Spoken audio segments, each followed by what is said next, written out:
Každý rok poriadame exkurziu do Českej republiky, do Mikulčíc, do Slovanského Hradiska na archeologické vykopávky z dôb Veľkej Moravy. Pre nás Slovákov a Čechov je to slávna minulosť. To sme my siedmaci a sme konečne v autobuse. Všetci plní elánu s nabaleným batohom a v pohodlných teniskách. Veď dnes to bude nápor hlavne pre naše nohy. Správne, pred cestou sa treba posilniť. Totiž, aby ste vedeli, našim kveľským zvykom je, že ako náhle opustíme hranice nášho mesta, jeme.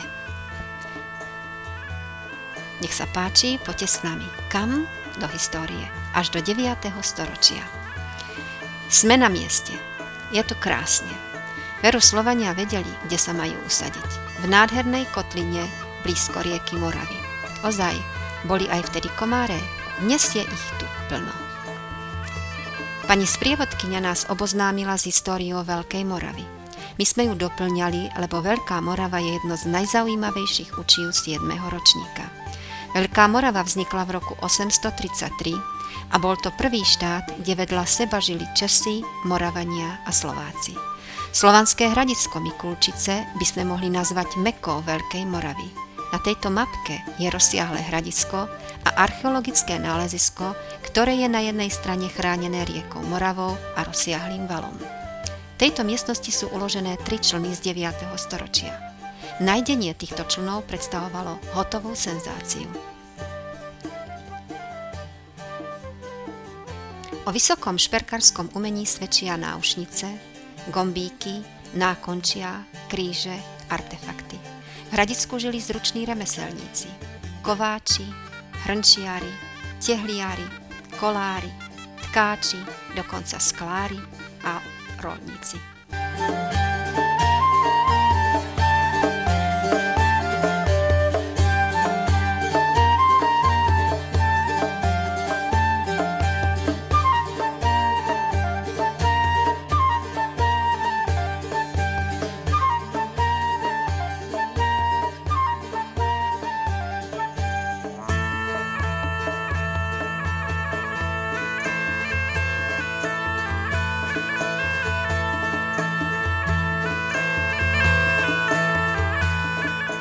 Výborne, treba si to všetko nafotiť, zdokumentovať.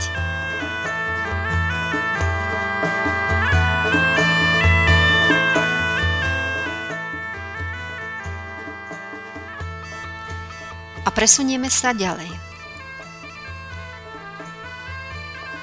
Toto múzeum je ponorené do dávnej histórie.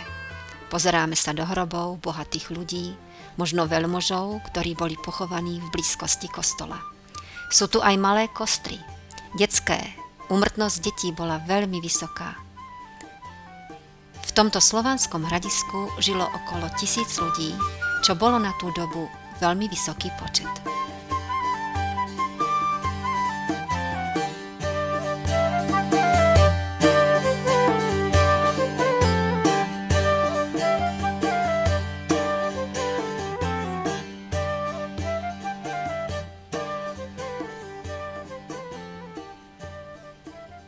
V Mikulčiciach vedia dokonale spojiť naše národné dejiny so súčasnosťou. Okrem tajúplnej prezentácie samotného kostola už dnes nechýba v múzeu moderná technika. Zdigitalizovaný pohľad na Mikulčice počas Veľkej Moravy je fantastickým zážitkom.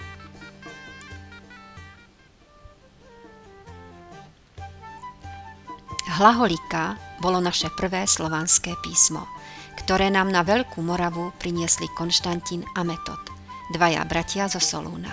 Tu je ich pamätník a symbol slovanstva dvojramenný kríž.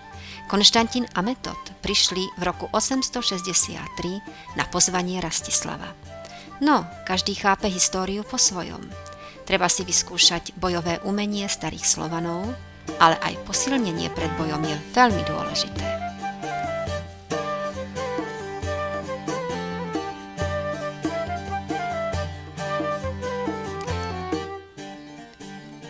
Podľa značiek sa vydáme hľadať základy 13 kostolov.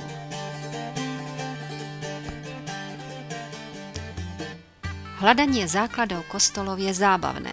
zvlášť keď nás prevádzajú naši neúnavní sprievodcovia komáre.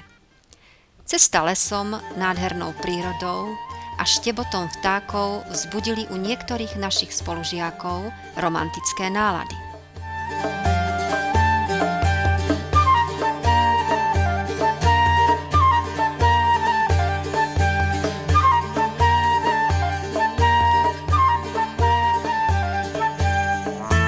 Že by most cez minulosť a láska? A sme v cieli. Kto nájde posledný kostol? Odpočinok a ide sa domov. Ozaj, a napadá ma otázka. Mohli byť Mikulčice ozajstným hlavným centrom Veľkej Moravy, alebo sa s nami dejiny len zahrávajú a pod zemou sa nachádza ešte rozsiahlejšie a kultúrne vyspelejšie mesto? Uvidíme. Odpoveď nám celkom určite prinesie budúcnosť. Dovidenia.